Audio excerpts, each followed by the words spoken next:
नमस्कार. आज आपण एका अशा विषयावर बोलणार आहोत जो आपल्या सगळ्यांच्या आरोग्याशी जोडलेला आहे आणि तो म्हणजे डासांपासून होणारे आजार आणि त्यावरचे उपाय. कधी विचार केलाय की आपल्या आरोग्याला जो एक मोठा धोका असतो त्याची सुरुवात नेमकी कुठून होते? म्हणजे कुठल्या तरी मोठ्या फॅक्टरीतून की एखाद्या अज्ञात व्हायरसमधून? नाही. याचं उत्तर ऐकून कदाचित आश्चर्य वाटेल. कारण या धोक्याची सुरुवात होते आपल्याच घरात, आपल्या डोळ्यासमोर साचलेल्या स्वच्छ पाण्याच्या एका लहानशा थेंबामधून. हो, बरोबर ऐकलत, स्वच्छ पाणी. तर मग हे सगळं घडतं कसं? म्हणजे एका पाण्याच्या थेंबातून एवढा मोठा धोका कसा तयार होतो हे समजून घेण्यासाठी आपल्याला या समस्येच्या मुळाशी जावं लागेल. आणि ते मूळ आहे डासांचं जीवनचक्र. चला तर तेच समजून घेऊया. तर बघा, सगळ्याची सुरुवात होते इथून.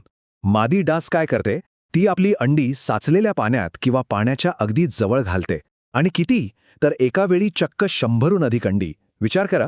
मग काही दिवसांनी या अंड्यांमधून बाहेर येतात लहान लहान अळ्या, ज्यांना आपण लार्वा म्हणतो. हे असे किड्यांसारखे जीव असतात जे पूर्णपणे पाण्यातच राहतात आणि तिथले सूक्ष्मजीव खाऊन मोठे होतात. आणि हो, एक गोष्ट लक्षात ठेवायला हवी, डासांना रोखायचं असेल ना, तर ही स्टेज सगळ्यात महत्त्वाची आहे. यानंतर येतो तिसरा टप्पा. त्याला म्हणतात प्युपा किंवा कोशावस्था. या स्टेजमध्ये काय होतं? तर ती अळी स्वतःभोवती एक कवच तयार करते. ती काही खात पीत नाही, फक्त त्या कवचाच्या आत तिचं रूपांतर एका पूर्ण डासामध्ये होत असतं. एक प्रकारे ही बदलाची अवस्था आहे. आणि मग येतो शेवटचा चौथा टप्पा. त्या कवचातून एक पूर्ण वाढ झालेला डास बाहेर येतो, जो आता उडायला तयार आहे, चावायला तयार आहे आणि सगळ्यात महत्त्वाचं म्हणजे आजार पसरवायला तयार आहे. पण सगळ्यात चांगली गोष्ट ही आहे की हे अख्खं जीवनचक्र तोडणं पूर्णपणे आपल्याच हातात आहे. आणि इथे ना एक खूप मोठा गैरसमज दूर करणं गरजेचं आहे. आपल्या डोक्यात काय असतं की डास म्हणजे फक्त घाण पाणी, गटारं, बरोबर? पण नाही. डेंग्यू, मलेरिया आणि चिकनगुन्यासारखे गंभीर आजार पसरवणारे डास हे आपल्या घरातल्या किंवा आसपासच्या स्वच्छ साचलेल्या पाण्यात वाढतात. हो, स्वच्छ पाण्यात. बरं, मग हे डास इतके धोकादायक का आहेत? कारण त्यांच्या एका चाव्याने जे आजार होतात ना, त्यांची लक्षणं खूप गंभीर असू शकतात. आणि म्हणूनच ती लक्षणं वेळीच ओळखणं खूप महत्त्वाचं ठरतं. उदाहरणार्थ, डेंग्यूची लक्षणं बघूया. यात खूप जास्त ताप येतो, मळमळतं. काही केसेसमध्ये तर रक्ताच्या उलट्यासुद्धा होऊ शकतात. शिवाय डोळ्यांच्या आत खोबणीत प्रचंड दुखतं आणि सांधेदुखी तर इतकी तीव्र असते की जणू काही हाडं मोडत्यात असं वाटतं. म्हणूनच ही लक्षणं म्हणजे एक प्रकारे शरीराने दिलेला धोक्याचा इशारा आहे, एक वॉर्निंग साईन. याकडे अजिबात दुर्लक्ष करून चालणार नाही, कारण वेळेवर निदान आणि योग्य उपचारच इथे सगळ्यात महत्त्वाचे आहेत. पण थांबा, हे सगळं ऐकून घाबरून जाण्याचं काहीच कारण नाहीये. कारण सगळ्यात चांगली गोष्ट ही आहे की या धोक्याला दूर ठेवण्याची ताकद आपल्याच हातात आहे. चला तर मग बघूया काही सोपे पण एकदम प्रभावी उपाय. सुरुवात करूया अगदी सोप्या सवयींपासून.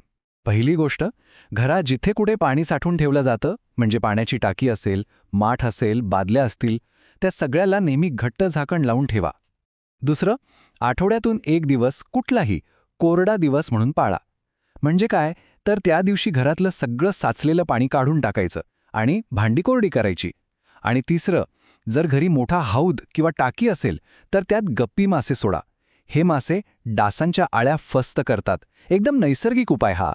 पण प्रश्न हा आहे की हे पाणी नेमकं साचतं तरी कुठे?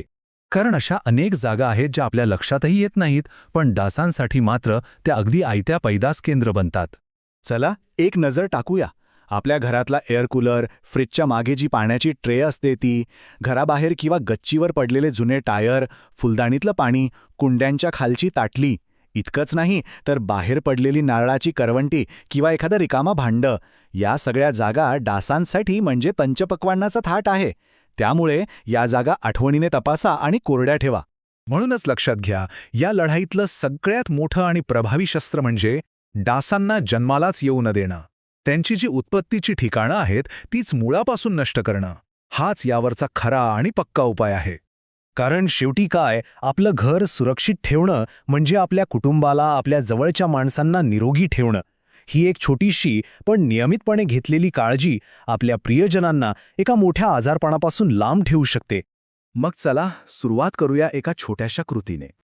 आजच्या आज आपल्या घरातली किंवा घराच्या आजूबाजूची अशी कोणती एक जागा आपण तपासणार आहोत जिथे पाणी साचू शकतं. एक लहानसं पाऊल, पण ते खूप मोठी सुरक्षा देऊ शकतं. आणि हो, जाता जाता या महत्त्वाच्या तारखाही लक्षात ठेवूया. 25 एप्रिल जागतिक हिवताप दिवस आणि 16 मे राष्ट्रीय डेंग्यू दिवस. हे दिवस आपल्याला फक्त आठवण करून देतात की हा लढा एकट्याचा नाही, आपल्याला सगळ्यांना मिळून जागरूक राहायचंय. चला तर जागरूक राहूया आणि सुरक्षित राहूया.